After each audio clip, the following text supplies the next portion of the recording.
this house welcomes everyone except, and then they listed all those people that were not welcome on the queer dance floor. Who wasn't welcome? Conservatives, Terfs, Karens, religious bigots, as he said, and J.K. Rowling just said, this is an inclusive space. Get out! Exactly. I mean, they may as well have just had an announcement that said, women, you can come in, but don't you dare acknowledge that you're female. And please leave your sex-based rights at the door so we can pick them up and stomp all over them on the dance floor to a misogynistic beat. It's just, ugh. And then they dress it up in love and inclusivity and, oh, our special house of love. It isn't. This is a house of bigotry and hate. And I just thought, I'm not having this. I'm going to call that out right here, right now. But it was pretty clear that you had to sort of submit. And here, again, this is why I went along, because I thought I really want to go into the belly of the beast and show them. You claim that, you know, we're one big happy family or one big community and that you speak for everyone. No, you don't. There are plenty within the community who aren't down with this, and we're going to let you know that right where it matters. Would you have a show on here where there's a big fat announcement, dramatic, hard with lights and sound effects, raw, and somebody says, no trans people in this house? I said, would you want to have that here? Would you put your name to that? You wouldn't, would you? This is no different.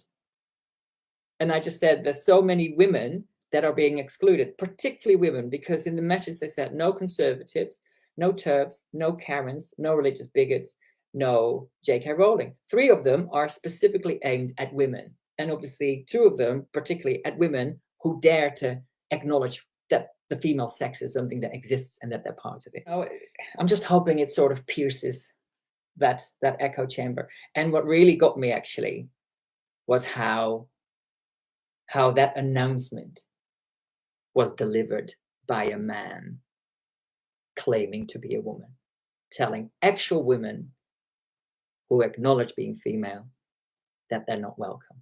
And that to me sums it all up. This whole big shitty mess.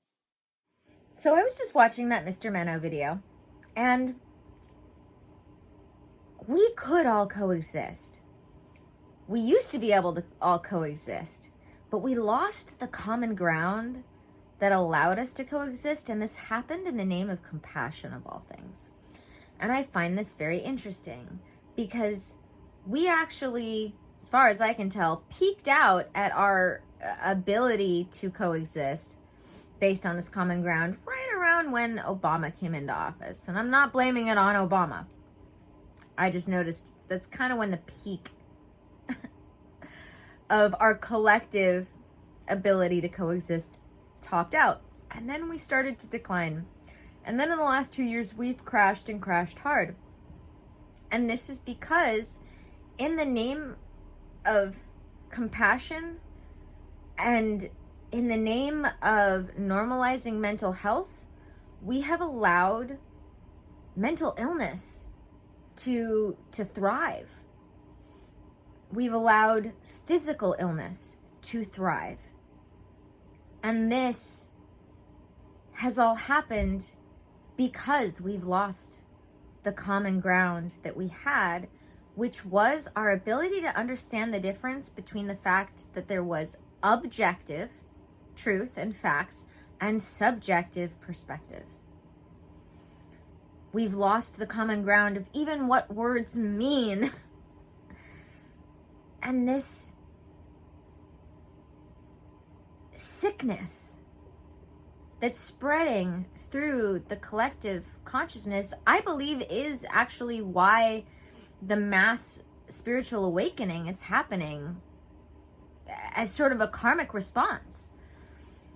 Because we used to understand that you could measure what was healthy, and were more concerned with measuring what was healthy than with subjectively what was happy, because we knew that when we achieve optimal, measurable health, happiness comes naturally.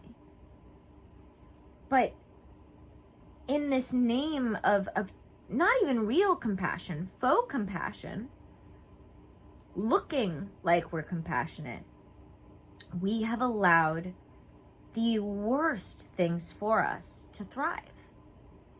The fact that we no longer have a grasp collectively on the understanding that you are either born male, female, or physically intersexed, and that you can't change that,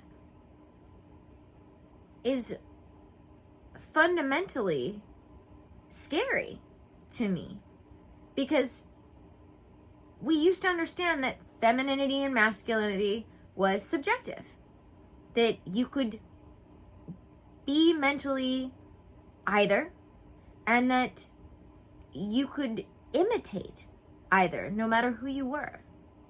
And then somewhere along the line,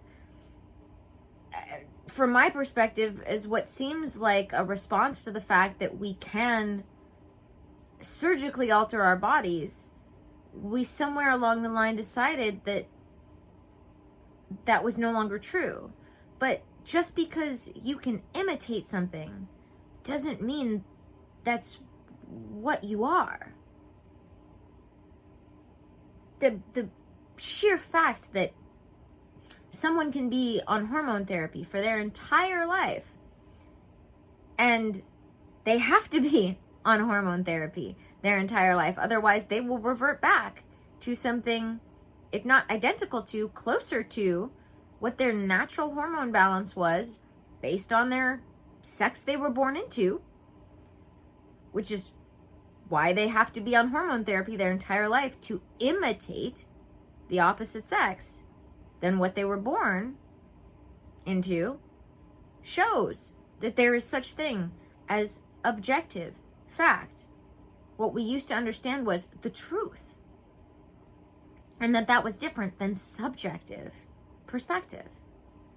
And the fact that we've gotten to a point where we no longer understand that we used to understand that it's not okay to shove your beliefs down other people's throats. We used to be able to function from that general understanding that we are all relatively different, but we are not all so different that we don't have commonalities. We used to share that understanding. We used to share so many understandings that were measurable, that we are losing more and more because we are allowing a lack of grounding in 3D reality, the universe we live in, to thrive. We are allowing psychosis to thrive because we want to look like we're loving. But there is a difference between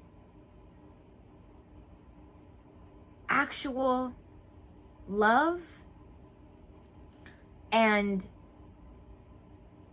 this toxic positivity that has been allowed to pendulum swing out of control. Sometimes love means doing the hard thing, doing the thing that might even hurt a little bit, because that's what's healthy. We used to understand that you could measure growth and decay and come to that common understanding that that was the difference between what was healthy and what wasn't. We used to understand things like that adults can make informed decisions in a way children can't. We used to understand that females, biologically, are more susceptible to peer pressure than males. But because we are losing this grasp on tangible, objective 3D reality, in the name of compassion, we are losing our common ground on what allowed us to coexist. And I know we're capable of it because we used to be able to do it. But for some reason, we allow things that aren't true to spread like wildfire across the collective consciousness. For what? I get that for so many of us, life can be so miserable. But that doesn't mean that you should take it out on others. We used to understand this. We used to understand that we were responsible for our feelings, not other people. The fact that we have things like microaggressions now show just how far removed from that concept most people are. The fact that we have a term for blaming other people for how we feel. Yeah, there is a certain amount of awareness that we should have for the people around us and how we make them and how we treat them. See, even I instinctually want to say make them feel, but we don't make anybody feel any way. We treat them a certain way, and that might end up resulting in their feeling a certain way, but we don't make anybody do anything. We used to have such an understanding of this that we understood the difference between what was a right and what was a privilege. And now there's so much convenience that we've forgotten that just because we've gotten used to something doesn't mean it's comfortable, doesn't mean it's good or healthy for us.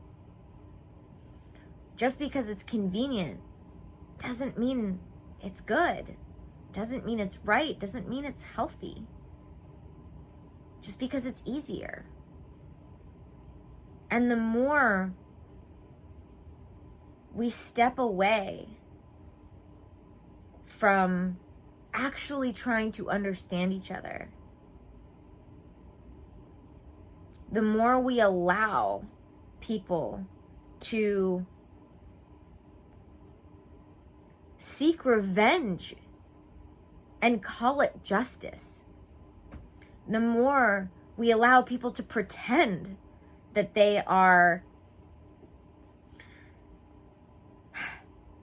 loving when they're actually enabling, the more we allow people to pretend that they're, what's the word I'm looking for? Oppressed, when they're the ones doing the oppressing. When the hate is being spread by all. The more we allow lies to be considered the truth, the more we allow ourselves to step away from the understanding that there is objective and there is subjective, and that objective is tangibly measurable and subjective is not. And therefore, the facts, we can take the word truth out of it entirely. There are the facts, and then there's your perspective. So that we no longer have this idea that there's your truth, because that is a can of worms that I don't think anybody really realized was going to be as messy as it was.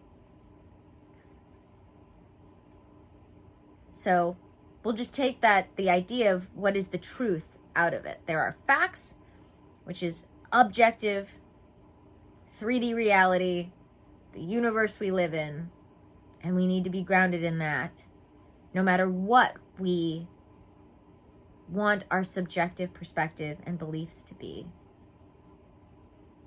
And that as long as we can agree that there is this common ground, and that it's not right to try to, because it's subjective, force your beliefs down other people's throats, that it's not okay to teach children that what is subjective is anything other than subjective, trying to teach children that what is subjective is objective,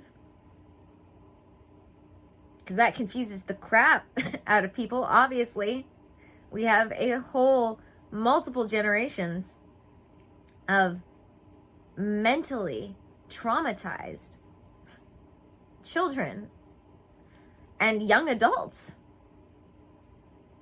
who are hurting and confused, who aren't maturing at the rate that they need to not just thrive, but even survive in the world. Because we're trying to confuse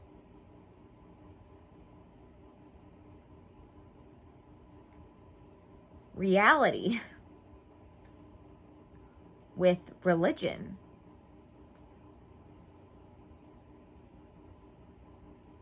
And it is so obviously unhealthy. And if we don't turn it around, if we can't get back to some of this common ground where we used to understand that people didn't have a right to everything, that if you didn't like it, neither of you had to be there, and that neither one of you had rights to communal space, and this is why private space is necessary.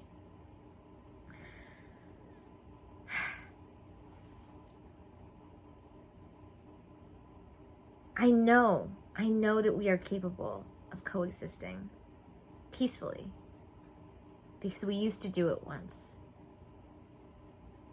And it's only been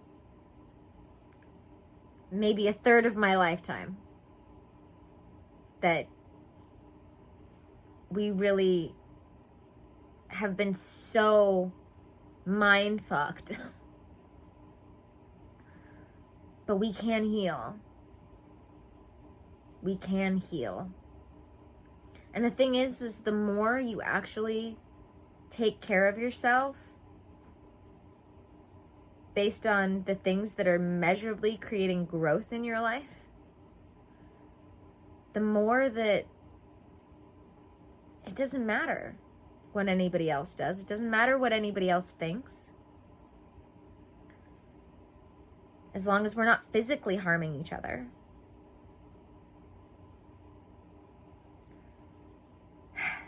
And we can get back to this.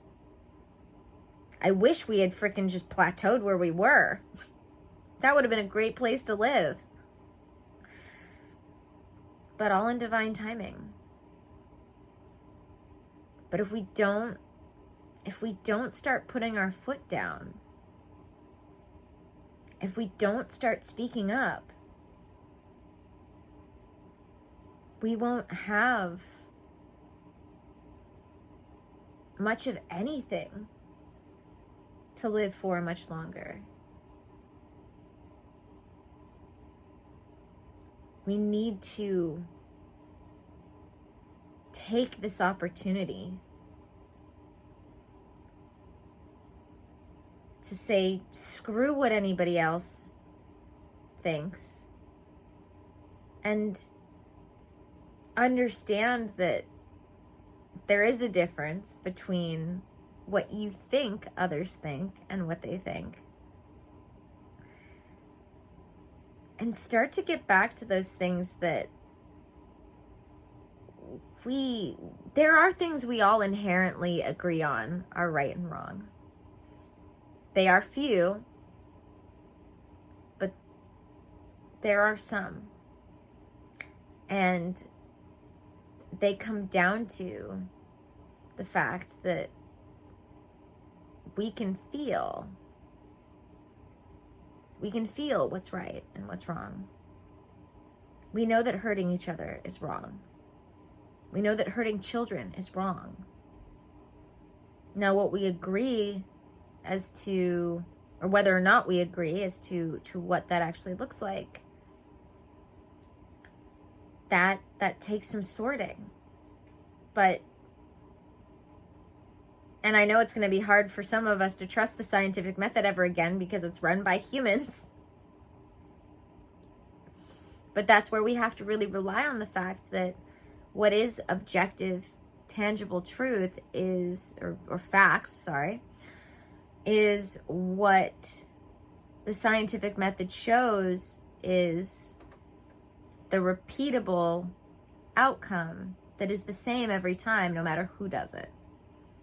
So if we have different people getting different results, we have to have more people, different people, trying the experiment again to start figuring out what the facts are. And it might take some doing. It might take some doing. But if we don't,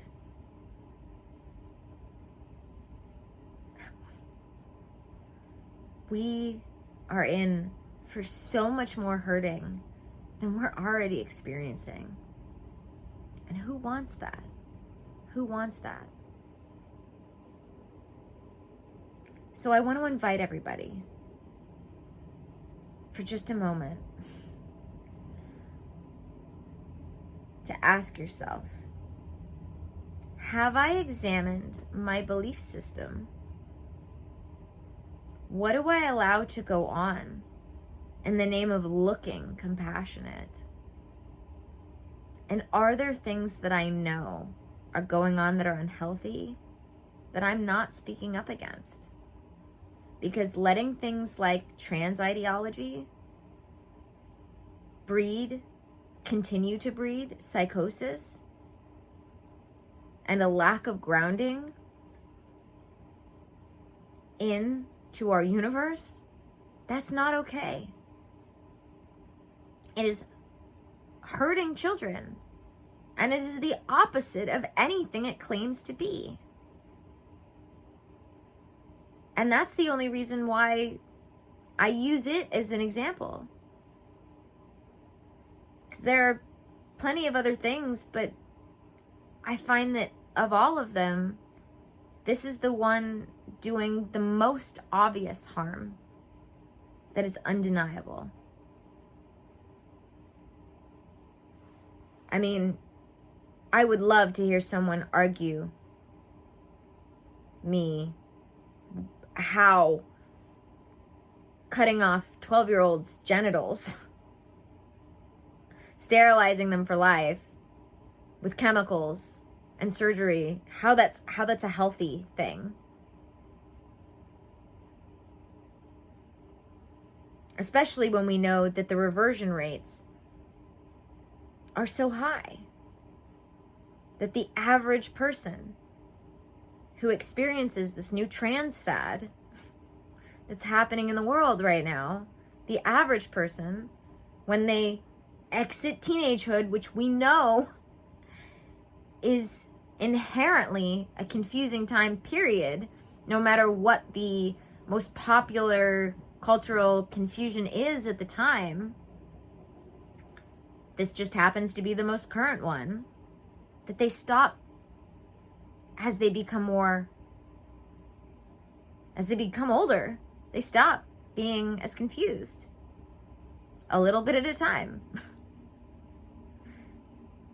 Just because we get older. Just due to experience. And I think getting out of the environment of things like high schools.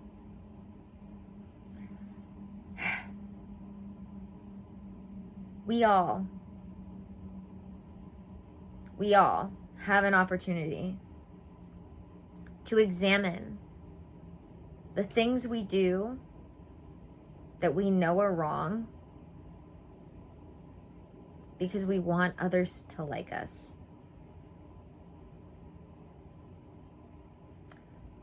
And I think it's time we really start considering that.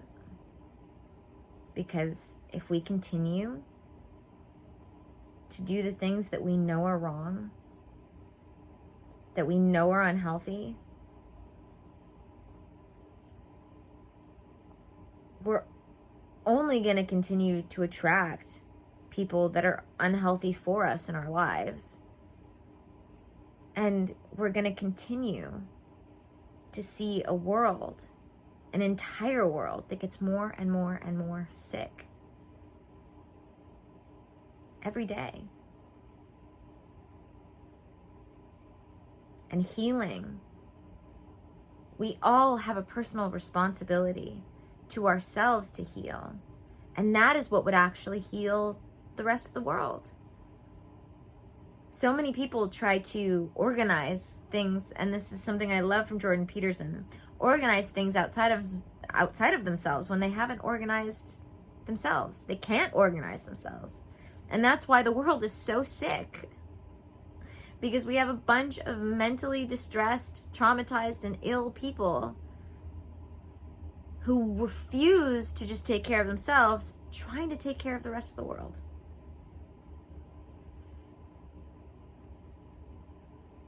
So, again, I want to invite you to consider, have you stopped and asked yourself if what you're doing is actually what you believe in, or if what you do more often is motivated by the want for others' approval, even though you know what you're doing is wrong, because we know, we as human beings will do what we know is wrong for the sake of tribal approval. And I want you to ask yourself, what would it take to get you to finally take care of yourself first? And if you knew taking care of yourself first, setting your own boundaries, speaking up, just for your own sake, if you knew that would help the world, why wouldn't you do it? Thank you guys for joining me for another video. I love Mr.Meno. You should definitely go follow him if this is your kind of thing. He's a great perspective. And if you enjoyed this video, I will remind everyone that I have the Sanctuary of the Awakened, which is a Patreon tier membership. You, as a Sanctuary member, get access to everything my Patreon has to offer when it comes to the self-study, guided meditations, journal exercises, workshop replays, my intuitive lifestyle course, and all of the extra Sanctuary content, like things like this video where I talk about things like this and plan to talk about things like this more in the future. Otherwise, and as always, may the energies you serve you well, and let's keep making our way through. I'll see you in the next one.